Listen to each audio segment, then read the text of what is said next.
Welcome to Cosmic Comics, Games and Collectibles, your zen of geekism. We carry comics old and new, magazines, toys, games like Pokemon, Magic, D&D.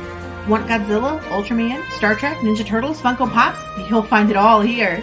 Shop our Cosmic Sound Room and pick up a record or two. Enjoy our Comic Coffee Lounge with a cup of Sasquatch coffee while geeking out over a super cool movie on our big screen. Cosmic Comic, Games and Collectibles. Superman loves us, and so will you.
Hi everyone, Jason Hunt here, inviting you to join us every Saturday morning for news, the week's headlines in science fiction, fantasy, horror, comic books, video games, plus Comic-Con updates and the weather, and the occasional interview along the way. We call it Good Morning Multiverse. We hope you join us every Saturday morning at 11 a.m. Eastern, 10 Central, right here on Sci-Fi for Me TV.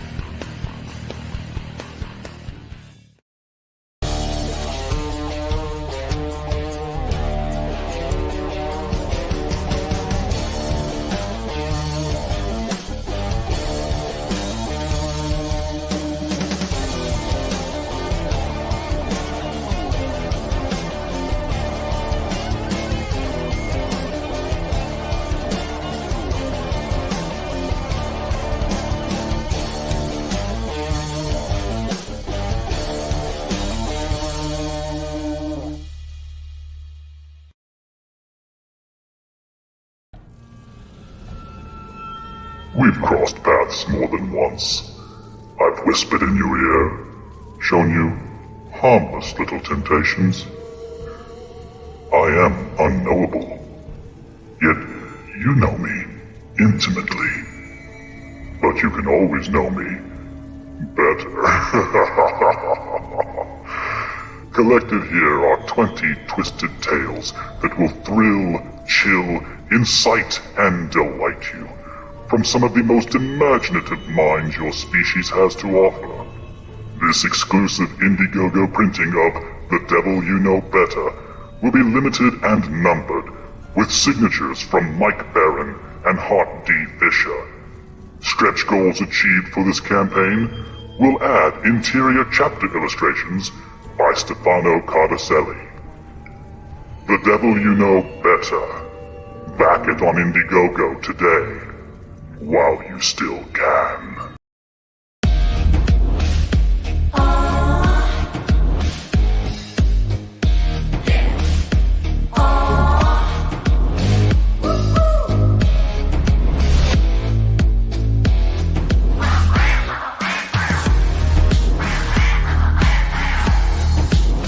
Your favorite podcast, it's Critical Blast. And good evening, everybody. I am RJ Carter, your host and senior managing editor here at criticalblast.com. I usually have a big old spiel of other things to go through, but I don't have time for that because the more important thing tonight is that you have less than 24 hours to back The Devil You Know Better. That is the hardcover campaign. If you've followed us for any length of time, you know we've not done campaigns. this is something special for us. We do publish books. Soft covers available on Amazon. If you just want the material, obviously go there and get it for about $5 cheaper. But the hardcover is going to be signed by Mike Barron. It's going to be signed by Hart Fisher. It's going to be signed by me as I go through and hand number this very limited run. So, there's no in demand. When we finish up tomorrow night, it is complete, finito, no mo. And I'm going to be placing the order for the book plates and for the hardcovers. These will be the only hardcovers in existence. Very limited set. $25 for a hardcover. I challenge you to get any regular hardcover at any bookstore for $25 or less. So with that out of the way, let's talk about comic books, because that's what you really all tune in for here, right? Tonight we are going to be talking with Michael Gotti, who brings to us Earth's Best Friends. Michael, how are you doing tonight? Hey, I'm good. How are you? I am, I'll tell you. Not a good I'm sign. officially one swallow better than I was when you asked me. All right, fair enough. Oh, man. We had, Yeah. I don't know where you're at, but we had thunderstorms all day today. Much needed, too. Maybe they'll take that burn ban sign down outside of town. No, Not that I burned anything, but haven't I guess seen any people did. rain yet, but it's been 95 to 99 degrees today all day. So, Oh, yeah. Well, that's where it got this afternoon once it was all blown out. yeah. It's either going to cook you with the sun, or it's going to flood you away with the rain. There's no happy medium of it lately.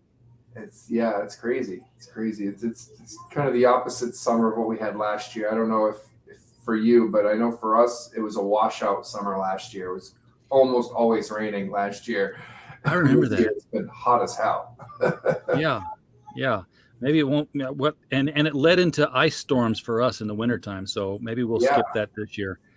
Because hopefully. living on a mountain where everywhere away is a 45-degree incline, not the best thing to drive on in the middle of nowhere where they don't really plow on ice.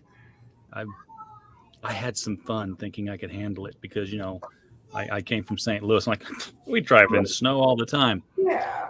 We also plow the roads. Right. That's the problem. When they don't plow, it gets real bad. And then when it turns into ice, it's like snow is not a big deal. It's ice that's the big deal, really. Yeah. There's no gripping ice. It resists Exactly. your attempts to grab onto it. It doesn't matter how many wheels you have or how much wheel drive you have. The ice will get you every time. Yeah. You could have 16-wheel drive. You're just gonna be fishtailing all over the place. Exactly. Oh man, it's yeah. So that's the weather. And now for sports. I don't know anything about sports. I don't either. I watch baseball in October. It's the only time worth watching it. Like, let me know when you all get there, and then we'll take it over. So how things been going with you with Earth's Best Entertainment since the last time you were on here, man? Because I remember you were doing volume 1 Yep. of the let me get the name right here. Not Teenage Mutant Ninja. It's, Hyperfeline Yeah. Ninja Heroes. Hyperfeline Ninja Heroes. Heroes with a fur ball. Yeah. Woody's in the chat. He you got the rain too, because you're not that far away from where I'm at. So hopefully no floods. It's still not enough. Oh, no. I mean, there's wide creeks around me that I drive over all the time that feed into the lake, and I can always tell you, oh, the water's high or oh, the water's low. The rock bed is dry. There's no water in them at all. So I'm like, oh, we need some rain, I think. And for like days on end, we need the rain to come in. Absolutely. And Woody, you can come over here and go fishing. We'll take care of that. There we go. But yeah, the Hyperfeline Ninja Heroes was a big fat trade paperback, as I recall. With Yes. a couple of different stories in it. Yes. It's Where do things stand with that now? It's an official product. You know, everything I've kind of done before that I've shown off from past streams and stuff was kind of like my prototypes, getting ready, gearing it all up. So I've talked about like book 1, book 2, book 3 in the past, but this is volume 1, which puts all those books together, and it's got an awesome main cover, but it's got an awesome variant cover as well. That one in the middle there, and then the one to the right of that one is, I think that's the digital version. Okay. PDF. Yeah, the $12 ebook. Yeah. And that's a buy now.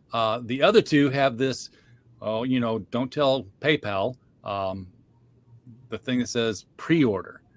Oh, it shouldn't be pre-order anymore. That's weird. I'm gonna have to Okay. fix it. That is a bug. I put the date for July 31st, so it should have clicked that it's not there anymore. That's interesting. Well, I'll have to fix that. But yeah, maybe that's why I'm not getting too many sales. It could be. Here, I'll just reload it. Maybe I've still got cash. No, it still says pre-order. So that's odd. Yep. Oh, that's a bummer. Call the web guys up. So yeah, I'll have to. Well, it's strikingly. So I mean, they're pretty good, but they're a little weird at times too. So they're web guys. Yeah, we got to be a little weird at times. Exactly. And then that fourth one that was there was what I call a season pass, or is it not? Yeah, there it is. So it's like the idea actually came from a friend of mine. He was like, you know what I'm gonna do? I'll send you $60, and if I do that, I want you to just send me the books in perpetuity. And I'm like, that's not a bad idea. I mean, there's already a model like that for video games where it's like kind of a pay now, get the content later sort of thing. And so what I'm doing is I'm running this. I've got at least like a couple more volumes left to do. So I'm like, you know what? If someone sends me, and it was suggested on my live stream to make it 100, so I did. And I got a taker, which is great. So I've already sent him both the regular cover and the variant cover, and then any other book I come out with from now until season 1 is over, I'll just be sending him right over to him. I was going to say, you get the book 100. This guy got a heck of a deal. Yes, absolutely. he got. You got to put limits on those things. It really is a heck of a deal for the customer. It's a little bit upfront, but it helps me out in the short run, and then later, and then I'm just throwing him books the rest of my time up till season 1 is done. I've got probably at least 5 years worth of stuff planned for season 1 before it ends, give or take. Maybe not. It's kind of like a Patreon, It's just like Exactly. or a YouTube membership. Exactly. Which we have, and I've never really. I think somebody's a member, but our membership is like 99 cents, and I send you stickers and magnets, and say thank you, and then it's like it just happens. Mike Walters in the chat, popping in to say hi. Good to see you, Mike. We'll be jumping over to your channel at the top of the hour to catch the niche news of the week, of the day. He does it every night of the week, so it's not of the week, of course. Where can I go on here to start showing off pages? Or is that on your side? I don't have pages on there. I probably should put some up. I have like character art on there, but I'm going to show off some pages for sure. Yeah, let's do that. I'm excited. This is a cool cover. Who did this alternate cover? All right, so the alternate cover is by my buddy who actually suggested me the season pass. His name is Shane Layton. He did the line art. And then his buddy, who's a tattoo artist, did the coloring, John Durick, I believe his name. So, yeah, their team up makes that look like a very like Todd McFarlane-esque kind of cover it's got going for it, and I really love the look of it. And the standard cover is made by Jay Vasquez, or Jay Bott, who is a guy I met through Comicsgate. So. Yeah, there it is. A lot of that's going on. Yeah. Oh, yeah. Yeah, it's been interesting since I've kind of gotten involved with CG a little bit. I've watched all you guys get together and hey, look, writers are meeting artists are meeting writers. writers and artists found distributors.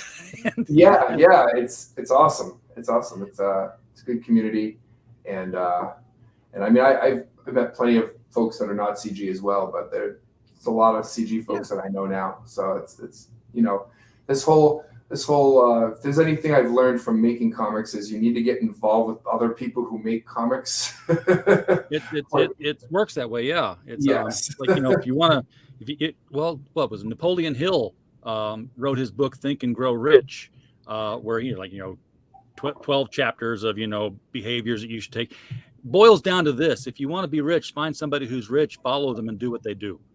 Exactly. So if you want to make comics, find somebody who makes comics and follow them and do what they do. Exactly. That's all right. So I got my screen share on here. I see it. You just let me know when you're ready for me to do it, so I don't show anything you aren't ready to have seen. All right, it's good. Or yeah, it should be good. All right. So I can't tell if it's on when I look at it because I'm now looking at just my screen. Oh, okay. It is on. I have it up. Perfect. Yeah. So this is the interior. So it starts off with this cover, which was done by I don't know her actual name. She just goes by Neo Walker. And I still have to edit that. I give her the credit on this page, but yeah, this was pretty much the first like official artwork I ever had made for the project, and it's kind of been like my poster child for like season 1. It's kind of been like the picture I show everyone when I want to show off. It's very much a movie poster. Hmm? It's very much a movie poster. Yes, And, yes, like definitely. Thundercats or Silverhawks. You get the Mum-Ra kind of character in the background, and then all the heroes leaping in the foreground. Exactly. So yeah, it's got a little bit of both, right? And then it just kind of gives you a little sample of what the book kind of looks like. And I love her style. She's got this like anime manga-esque style to it too. So it just gives that little twinkle of extra, like an interesting art style. And then there's my not as good artwork where I'm making these title pages, but they're it's just kind of like, just a little, hey, thanks everyone for buying this, and there's just a little bit of a message from me. And then I actually have my actual credits page. So every chapter gets a credits page like this, or actually that's not the credits page. That's sorry. The credits page all look like that. And then that's like what my business card looks like. So it's just kind of like, yeah, go to my website. Even though you already bought the book, go to my website. Buy the next one so you know what comes out. And then every chapter has a chapter cover like this, which J-Bot and 80s Made, another guy that I met. They helped me create these, they helped me create these really awesome looking covers. Based on just from basically just zooming in on piece of comic book panels that I had that are actually from the comics. So it's really cool because what I was doing before was this like really minimalistic kind of thing, and it was fine, but it was kind of cheesy. So this looks a lot more like authentic. And and then there's my title pages. So Earth's Best Friends in Tornado Trouble. So it's kind of like, if you think about like a cartoon, right? You'll see like the title, and then it'll be like, like what the name of the chapter is, Yeah, and you don't jump in with like, the grim and gritty secret origin tragedy of how they become what they are, or do you? No, I kind of took a page out of like the Powerpuff Girls book and just jumped right in, act like you know exactly what they're talking about when they say, oh my gosh, we have to transform. Like, wait, they transform? Yes, exactly. Hey, Telepathic Bunny, good to see you, man. Again today. Haha. If you've seen the same groups we're in, there is a horrific concrete bunny that I drive past regularly. Oh my God. It used to sit in a field of weeds. And I always said, I'm going to take a picture of that someday in that field, because that's just the creepiest looking thing. And then somebody bought it, I guess, and moved it next door in front of the tourist stop candy store thing. And it's like they moved it, but they didn't like clean it, so it's still got like the weeds in its eyes. Oh my gosh. and it's got eyelashes. Like so they put like big flaky eyelashes Oh my sticking out. gosh, that's crazy. It's weird. When I Yes, saw that picture, I couldn't imagine being that close to it. and it's hollow. I think you can get in it from the back. Oh God. and like talk through it. Hello, children. Welcome to this. Oh, It reminds me of a weird picture I saw. It was like a meme, but it was like this winter, like, I don't know, not playground, but just a winter. I think it was like a winter bouncy house, but the place where the kids came out was a very strange place because it was a snowman. So it was like a snowman bouncy house, but the opening to get in and out of the snowman looked kind of like a vagina. So yeah, it was I've like seen the a very meme was similar like, one. There's a Spider-Man bouncy house where he's down on all fours, doing the spider crawl. And oh people come my out his butt. God. Yeah, it's bad. Yeah. What's worse is that it's real. It's Yeah.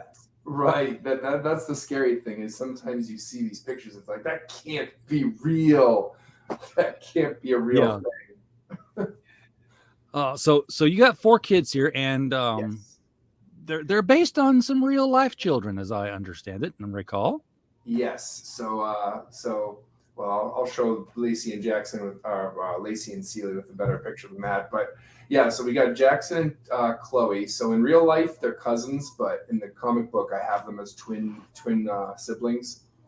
And as kind of like it was just easier to do math and stuff with. It's like, all right, let's just make them, since we're making them all brothers and sisters in the story anyway, I'll just make them twins. So that way they're in the same grade. You don't have to be like, well, I'm 3 months older than you. But it's funny because she's a couple like minutes older than him in the comic, but I made him the leader, and in real life she doesn't like that. And I'm like, sorry, honey, I can't favor you 100% in the story. It wouldn't be fair to your cousins, you know. Right. But yeah, so that's Jackson. He transforms into Fury. I'll show him later as well, and she transforms into Rosie. So they have elemental powers when they transform. He's fire and she's earth, or essentially, more specifically, she's vines, but she eventually learns that it's earth. And then there's Lacey here. That's in real life my kid's cousins, and that's Celia, my son. And although funny enough, he doesn't have blonde hair in real life, but you know, I think see, when I designed the character, he did have blonde hair, but now his hair's kind of changed brown. So, yeah. This comic was started years ago, so like the character designs are based off what I had at the time, and but they each, similar to like Power Rangers or even Ninja Turtles, they each wear their colors like pretty much all the time. So Earth is not exactly pink, but pink's her color, because you'll see that in Rosie. And then her element is also, so Lacey transforms into BB, which is water essentially. And then Celia is wind, which I gave him green. And then, Jackson, Fury and fire. So, Okay. So those are our main heroes, at least for this book. It might change it. It'll change a little bit in the next anthology, but so it's like, this is an anthology, but it's all kind of interconnected at the same time. Yeah, and I think it's cool that you just keep them wearing the same colors, same clothing all the time. It makes it for. Yes, if you're going to start saying, in real life, they'd have a wider wardrobe. No, Right. no. Comic book characters and cartoon characters don't. In fact, if you open her closet door, she's going to have 13 identical shirts and skirts hanging up next to each other. Exactly. Velma always has an orange sweater with a darker orange skirt, and Daphne always wears a purple mini dress. Yes. It's just the way of the world. And Easier for the branding. There was actually an episode of Doug on Nickelodeon that actually made that joke where because he always wears like the green vest and the shorts, right? And one day it's like there's this TV show, Teen Harp Street, and basically the guy that's like super famous with all the teenagers starts wearing Doug's clothes, and then everybody's wearing it because it's trending. And so he invites everybody over saying, look, I am not copying that guy on TV. Look at my closet. I wore these clothes first. And they're like, why did you bring us over here just to show us your collection of whatever the guy's name was? He's like, no. So yeah, he had a closet literally full of the same outfit over and over again. But they don't just transform into elements; they transform into cats. Yes. Why? So I mean, I don't mean secret origin. Why? I mean, like, no. you decided to make them cats. Why? Yes, I did. So when I was in third grade, I had this dream where I transformed into a ninja cat. And this little ditty in my head played that was similar to the Ninja Turtles theme, except it went Siamese Ninja Heroes. A little bit off because the syllables The syncopation blew out. Yeah, because not enough syllables. And then I'm pretty sure that dream was inspired by or caused by this anime called Samurai Pizza Cats. Oh, I remember that. Yeah. It's one of those animes that didn't do too well in Japan, so when they allowed them to dub it in English, they're allowed to just write and do whatever the hell they wanted with. So it ends up being a very tongue-in-cheek, fourth wall breaking type of anime. But as a kid, I probably only saw a couple episodes, but it caused me to have that dream. And then when, being a third grader, I drew it as a comic, and that's actually that title, Tornado Trouble, is the original title I had for the first episode of Siamese Ninja Heroes when I was in third grade. So that's really the origin of why they're cats from the writing standpoint. Now, when you wrote it as a kid, were they kids who turned into cats, or was it just the story about the cats, and then you said, well, I'm going to make this about my children and my nieces and nephews, and they're going to turn into cats? Well, when I was a kid, it was me and two random characters that I didn't actually know in real life. It was only three cats originally, but then when I wrote it to incorporate my children, I added the extra cat. But I still took that original idea of kids transforming into cats as my main thing. I would love to see this as a live action, a la Power Rangers. How Power Rangers monsters were like, they weren't exactly high tech CGI. I would just love to see these kids do their little transform thing and just have on those giant cat heads that you get at Walmart at Halloween time. It's funny you say that. I did try to get them. I did buy for Halloween one year. I think it was 2020. I actually bought them these clip-on cat ears and clip-on cat tails, but I didn't have any other type of costume. So literally they were just wearing clothes and had the ears, but they didn't stay on right. So it didn't. There's a video. It might still be on my YouTube channel. When I was promoting my first Kickstarter, you'll actually see my actual nephew wearing the ears and tail in the video. It doesn't look right though. It didn't work out the way I envisioned when I bought those things. No, they gotta go full cat. Right. But yeah, I would love to do like a Sentai Ranger kind of thing with this, because that's the kind of way I like to write things, like very campy, over the top kind of stuff. And that's exactly the way the way I'm kind of going for with this. Like, none of it's really to be taken real seriously. There are some times where there are some kind of some serious moments, but it's very over the top and ridiculous and fun. Yeah, and when you do stuff like this, you don't even really need origins for the villains. They can just show up and be villains. Exactly. And they can even be villains that they've seen before, but we haven't. Exactly. And that's kind of what I do with actually, I guess I kind of do introduce all the villains, but I don't really give much information about the main bad guy, Anubis, which we saw on the poster there. I just kind of have him in the background, and you don't actually ever see him doing much besides commanding people to go after them. Kind of similar to like Inspector Gadget or Dr. Claw to Inspector Gadget, or even the Shredder to. Well, I mean, the Ninja Turtles fight Shredder from time to time in the cartoon, but for the most part, he's like, all right, Bebop and Rocksteady, go do this thing. then hopefully that will get the turtles once and for all, you know? Yeah, Skeletor never really attacked directly. He always sent, a bunch of henchmen. Exactly. And that's exactly it. He finds these different villains and stuff that don't have a connection with him at first, and then he's like, hey, work for me and help me defeat these cats. It's over fixated on the cats.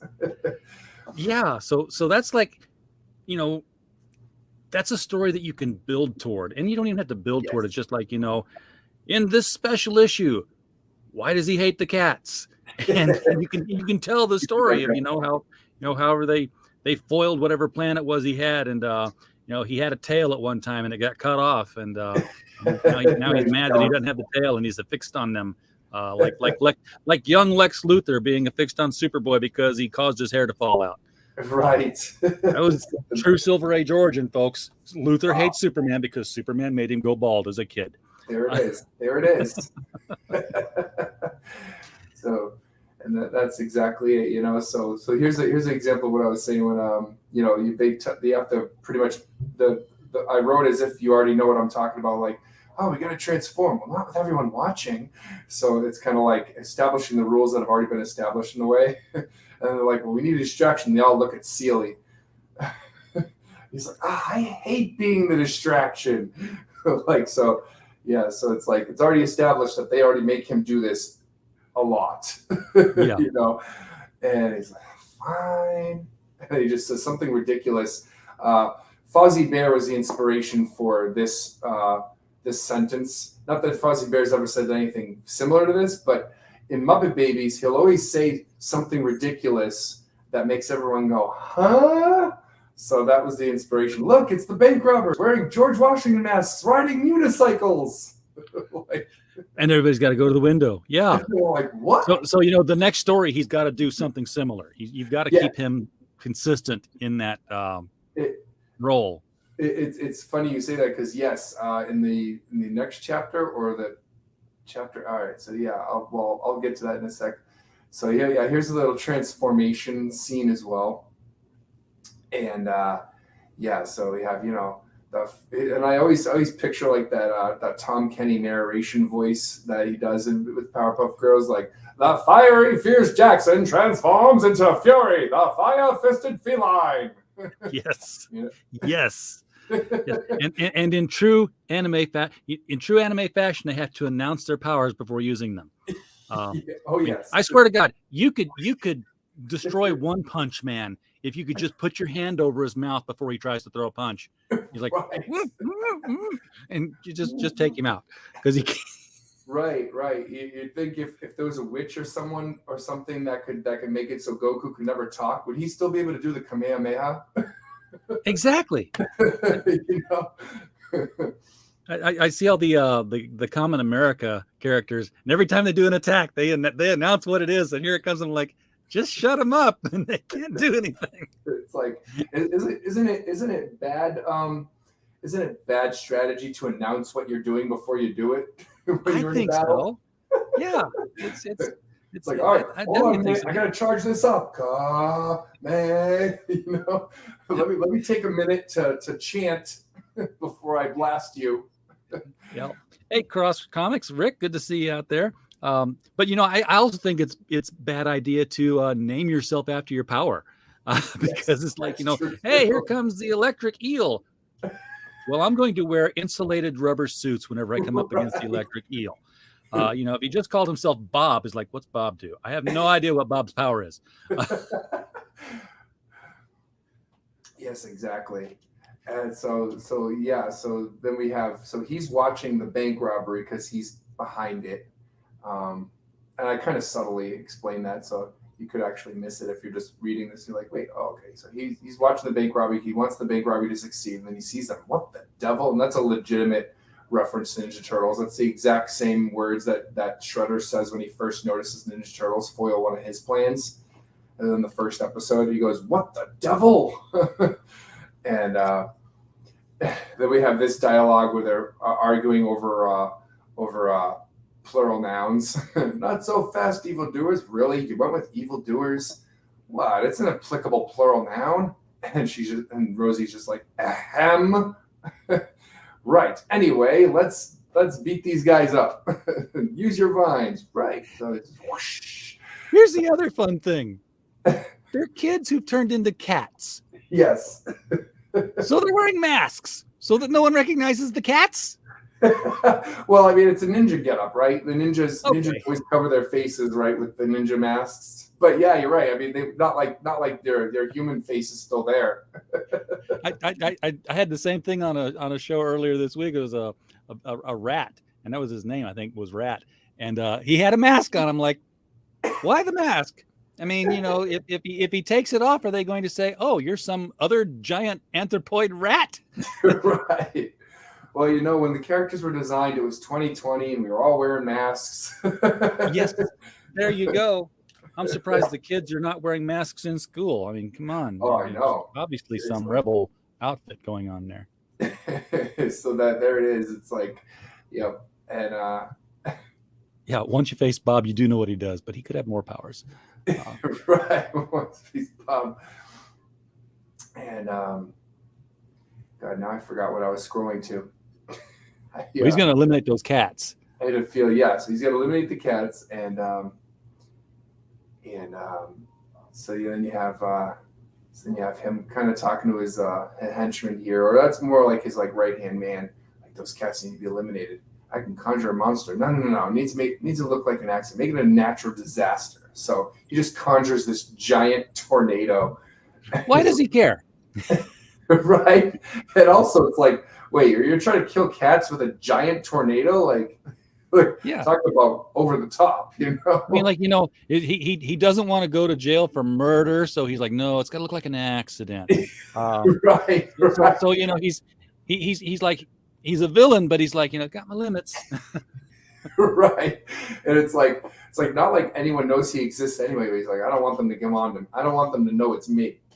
Yeah. I don't want people to find out that I killed the Hyperfeline Ninja Heroes. Last thing I need is, you know, human police looking for me. Right. And yeah, so then you have this cool scene. So if you notice this guy in the background, that is a reference to a later chapter. We will actually meet this bunny man in the next chapter, or I think it's the next There's chapter. a bunny man back there. Yes. Yep. Now is he dressed as a bunny, or is he like a bunny? He's a bunny.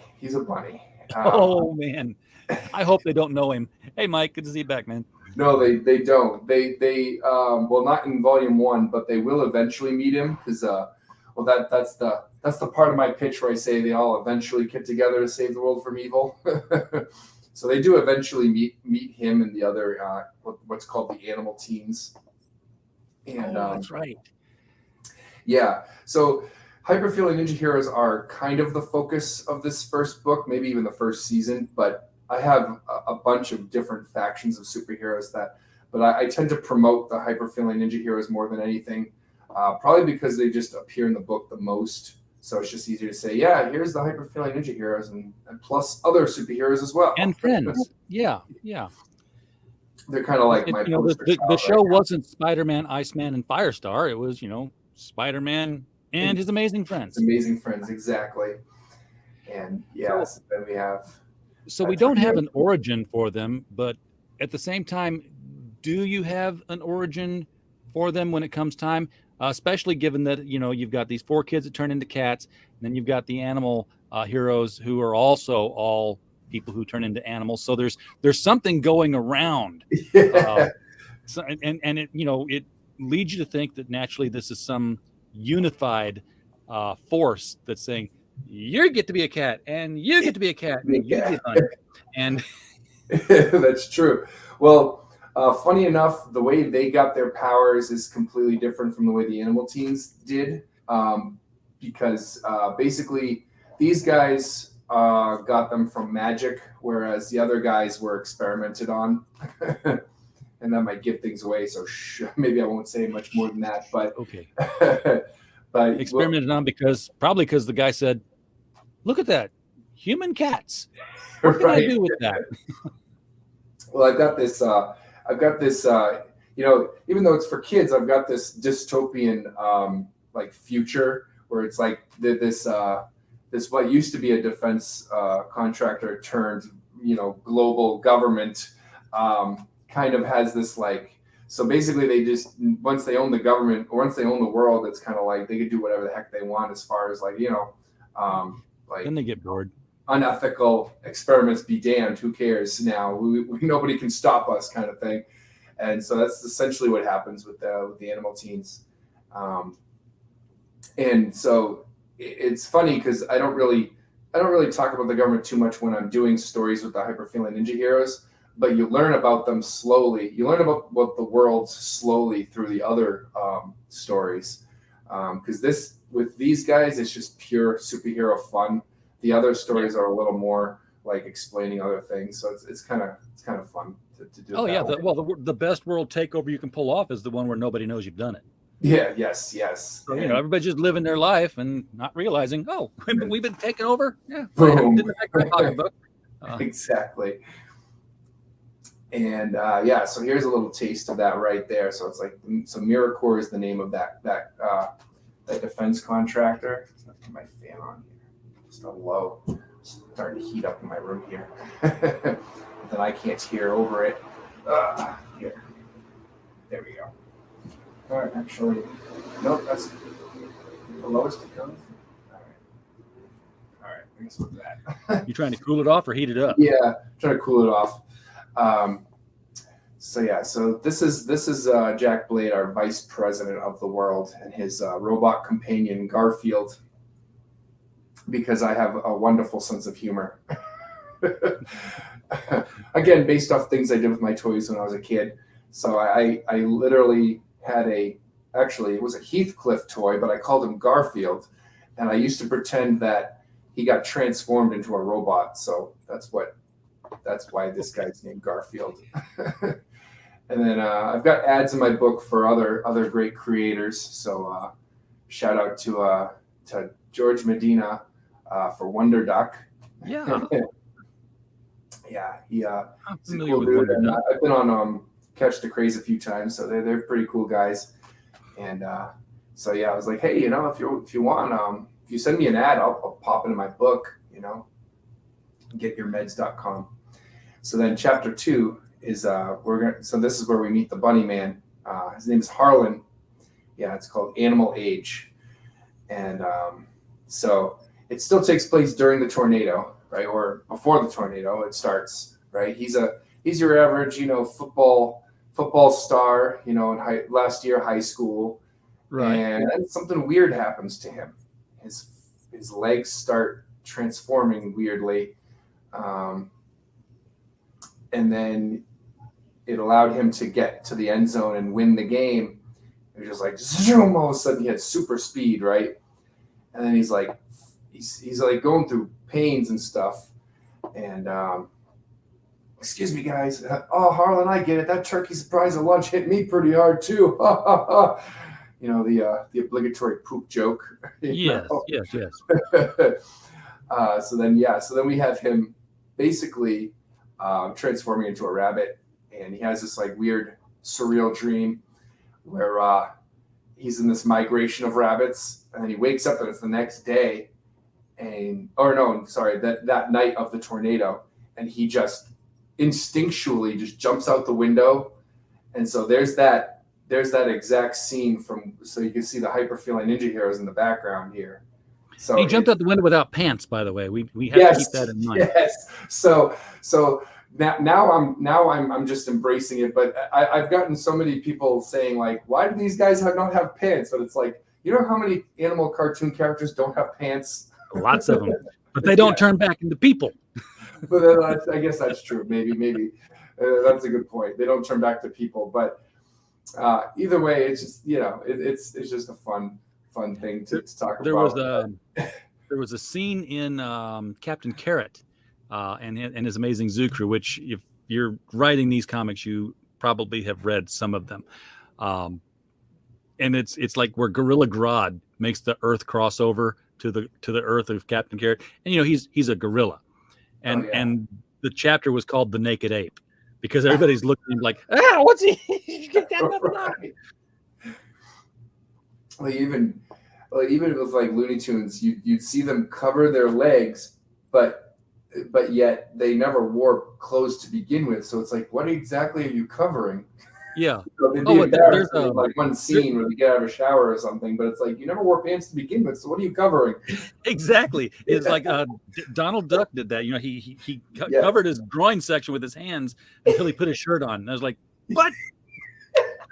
So he put a shirt on, right? So he didn't even put pants on. He put a shirt on, and the shirt didn't even cover the groin area. So it's like, what are you covering? Why? You know. Oh, Well, I guess that's what happens when we apply like human that's why we have to- embarrassment to animals. yeah. We just need to be zen like Winnie the Pooh. You know, Yes, yes. don't even notice it. He doesn't even notice. I'm not even sure he knows he wears a shirt. No. In fact, now that I think about it, I don't think any of his other animal friends wear clothes, do they? Roo wears a shirt. No, Roo wears a shirt. yeah, Okay. Roo does wear a shirt, but Okay. Piglet's got. I don't know if Piglet has Piglet's a wearing a shirt because- unitard or what. Yeah, he's got some kind of like Or- old 1920s bathing suit on or something. Yes. Like one of those one piece suits for men. You ever see those in the old Looney Tunes cartoons? Oh yeah, ankles to wrists, striped all the way. Yeah, it goes. Yeah, I remember there was a caveman Daffy Duck episode, and the caveman was the main character, where Daffy Duck was more the antagonist, and he talks to the camera pretty much the entire show, and he says, what? Lots of guys have bathing suits. He puts on his bathing suit to get into like the quarry or whatever. It's like, Yes. but yeah, it's like it was like a full one piece. It's crazy. It's weird to think. If you look at Looney Tunes, it's like this is a time capsule for like references that I don't even understand half the time because I didn't live in the 1930s. You know. Yeah. Well, you need to get those golden collections from Warner Brothers, the ones where they issue the apologies at the beginning of the DVD saying this was filmed in a different time. This is yeah, right. However, for the sake of historical accuracy, we're keeping it in. Kept it. And that was 20 years ago they were doing that. They probably would not even think about it now. Yeah, Piglet does have a scarf. Sometimes. Sometimes. But so this guy, he's turning into this rabbit, and he Yeah. doesn't know why. He just Right. does it. And and I don't actually. So I've actually given away too much already, saying it was an Yeah, experiment. stop scrolling. Stop scrolling. Yeah. So, but yeah, basically he freaks out, and she doesn't believe him. Well, she doesn't even want to talk to him. So this is like his friend Jamie. I kind of imply they have crush on each other, but I never really go there because I don't like to do that. Especially, it's aimed for kids. Like I get there's sometimes romance in kids things, but I try to leave that stuff out. I just may want to make it fun and more focus on the superhero action than the romance, But Yeah, Every- especially since he's a rabbit. yes, and well, the funny thing is, I mean, we find out in the next chapter of Animal Teens that she transforms into a pigeon. so it's So these kids have all been experimented on somewhere and didn't know it. yes, that's exactly what happened. So they won't know that till probably volume 2, maybe even volume 3, but it's exactly it. They were actually all part of an experiment, and they didn't even know it, and their parents basically zip their lips about it. They won't tell them. And so they all just find it's basically similar to like X-Men, where these powers just happen through like puberty or teenagehood, adolescence, whatever you want to say. And although he's a little old to go through puberty, he's 18 at this point, 17, 18 at this point, but close enough, Just it happens when you're, young, old enough, but young. Yeah. So he's talking on the phone, and then he calls Sheila, who hates his guts because she's Jamie's best friend. He's like, look, listen, I know this is crazy, but I turned into a rabbit last night. She's like, wait, what did you say? I turned into a rabbit. I turned into a giant rabbit, superpowers, and saved people from the tornado. She's like, all right, shh, let's meet in person. Let's not talk about this on the phone. As if it's like some secret like drug deal going on or something, like shh, let's not talk about this on the phone. Our phones might be wiretapped. The reader in me is like, she's listening to him now because she's going through something similar, and this is striking true to her because she's like, Yes. I'm turning into something too, and maybe it's not just me now. And so she invited her friend Scott. So we have Scott, Sheila, Harlan, Jamie, And so he's telling his story to them. And so that's when, so after he tells the story, he talks about the dream. And then she's like, well, guess what? Yeah, we have powers too. And so they go to the dump, formerly known as the state of New Jersey. No offense to anybody from the state of New Jersey. It's just kind of I don't know.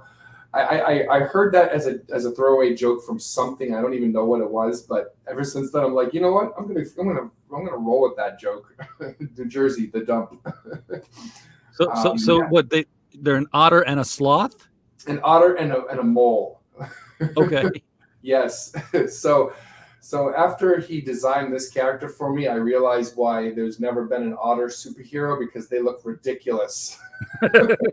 Yes. But I'm going with it anyway. So we got Scott the otter, Sheila the mole, and then Harlan the rabbit, and Jamie will be the pigeon. So what's happening in this next scene? I've gotten a little criticism about how this works, because it's like, wait, what's going on? So they're having a conversation, and that conversation about whether we should use our powers for good or hide them is continuing while Harlan has already run away and said, screw you guys, I'm going to fight crime. So literally, so they're arguing while we're kind of watching him fight crime. And then at the end of it, he says, I'm out of here, losers. So that kind of, so that part of the conversation is kind of where this would begin. But yeah, so it's a little weird timeline wise, the way the words are, the way the dialogue's going. But basically you're kind of watching this like montage of fighting while they're having this argument, and then you see this snake girl.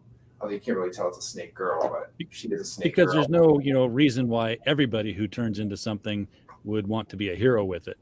Right, and that's actually the thing. So Sheila and Scott are so terrified of being found out with these powers because they're so terrified that the government will take them away and they'll never see their families again. So, and it's a legitimate, and in this world, that's a legitimate fear, because the government is kind of like this iron-fisted, unethical, entity, so they literally could get taken away and nobody could bat an eye because the government rules over everything, and so that's kind of like, that's very legitimate. But at the same time, Harlan's like, but come on, man, we have these powers, essentially he gives the great power responsibility spiel, and they're like, no way. And so he gets his butt handed to him by the snake, and then he sees on TV that they're calling him the Bank Bunny Bandit. Oh no. So then the next day in school, he's like, hey guys, I'm sorry. Can we still be friends? And she's like, oh, fine. I know I'm supposed to forgive you. So forgiveness is divine. And he's just like, Sheila, like Scott hates him a little bit more. Sheila kind of, now that they have the animal thing between, like the thing in common with transforming, she kind of hates him less, but Scott still doesn't care. Scott's just like, dude, come on. This guy, we already don't like this guy. Are you serious right now? And then we have Selena Angui, the cheerleader, and there's a little I can't actually zoom in on that because it's a PDF, but basically Little pencil dropping thing going on there. pen dropped, and it says Bank of Miracore on it, which implies that she was at the bank robbery last night. And Who's that? Who's that? This? No, the guy who just popped in here. Oh, I don't know. I hadn't. Hey, what do you got there, Pops? Well, What are you doing? I just dropped you a little something in your video clips. Oh. Oh no. Okay. I just dropped you a little something in your video clips. I'm going to use it to sign off every night now from now on. Check it out. See. It's only like 6 seconds long. Check it out. What, this thing right here? How do you end this thing? How do you put where's the brakes on this bus? I forgot. Jazz hands and brakes. That's great. We got Reedy signing off for us every night from now on. Have a good night. All right. It'll work. Thank you, man. Appreciate it. That was fun. Oh, we're you about guys 5 did a minutes great late. job, man. You did a great job. How you doing, Mr. Gotti? What's up, brother? Bob, what's going on, man? I'm just talking about the book. It's out. It's ready for sales, man. It's out there. I've been on the meme campaign. I've been making memes, telling people to buy the book. I've been releasing one like every couple of hours. It's crazy. Yeah. And hey, guys, the way to buy that book, the link is right below this video. So if you're watching on replay, just click the link, get out there. It's cheap. It's $12 for this ebook, and it's $25 for the physical copy. A lot of pages in this thing, a lot of art. So good deal. It's not pre-order. Ignore the thing that hits over here. I'm going to fix that. It is ready to go. It is the Funny Animal ISOM right now. Yes, exactly. There you go. So But let's yeah, I hit that just wanted to pop in, show my support, let you know that I'm going to be sharing this out in all my places so that everybody sees what's going on here too. We just did a launch party for Tanner Hurley. Go check out Ren Intergalactic Mercenary as well. RJ, right. get him on your show, bro. Send him over. We'll know get it. him. You know it. All right. Have a good night. Sell some books, yo. See you later. All right. We'll do that. All right. So yeah, sell some books, folks. Get out there, click the link, check this out. Web page, a little bit more robust. Get some of those pages that we've been seeing in the video here down there for some like sample shots of what's in the book, both the stories. Yeah, I will definitely do that. Just to give to an example of what to expect for the art wise besides the characters. And Now, I don't have your screen up anymore. I got the page up for the sales screen here because I'm wrapping it up. We don't want them to read the whole book. That's cool. Right Yeah, now. I know. You said at the top of the hour you're out. You had to go to a different show, right? Yeah, well, there's stuff happening, but That's cool. But yeah, I say it's a great value because it's 184 pages and 115 pages of those are story pages, and then the rest there's 2 non-canonical holiday specials that are awesomely tongue-in-cheek, and then we have a comic books for kids endorsement from Mark Weiss, the president, and Yes. and then we have a bunch of just we have advertisements for other comics like the one Wonder Duck I showed, and then a bunch of other just create characters, and some that are characters that you've seen in the book, and then I also have like a coming soon section where you'll see some characters that will be coming in the next volume. So it's really exciting. Now, do you have outreach yet into other forms of media? I mean, this is a kid-friendly franchise kind of thing. Are you looking at doing more than just comics with it? I mean, that's the dream, right? I don't have any plans per se, but yeah, I mean, I'm hoping, the dream is like I get scouted randomly at a convention by like Scholastic or Netflix or something, and we get a cartoon deal, and Yes. I don't know how to really go about doing that at this time. I wouldn't be able to afford to pay an animator, that's for sure. You might be surprised, but to pay an artist to do this. oh, all right. Well, Michael, thank you so much for bringing Earth's Best Friends to us. And by the way, your Earth's Best Friends is not the Hyper Feline Ninja Squad. Earth's Best Friends is not the Animal Heroes. It's all of those animal characters are all Earth's Best Friends. Not a single dog among them. So I guess that's true. little ironic that man's best friend is not one of Earth's not best one of the friends. Earth's best friends. Well, I'll have to make a dog character maybe. We do have Anubis, kind of, sort of Yes, dog it's character. true. So, It's true. He is kind of definitely not Earth's best friend there. That's true. All right, folks, hit the link and go check out Earth's Best Friends. If you've got kids that you want to get into reading comics and you're just not quite sure what they can be picking up at the local store, make the right call and go with the obvious kid-friendly book here, which is Earth's Best Friends. Folks in the chat, thank you so much for being here tonight. We don't have a show without you, just a podcast falling in the woods. And as always, while you were here, we just hope you had a blast. Good night, everybody. Good night.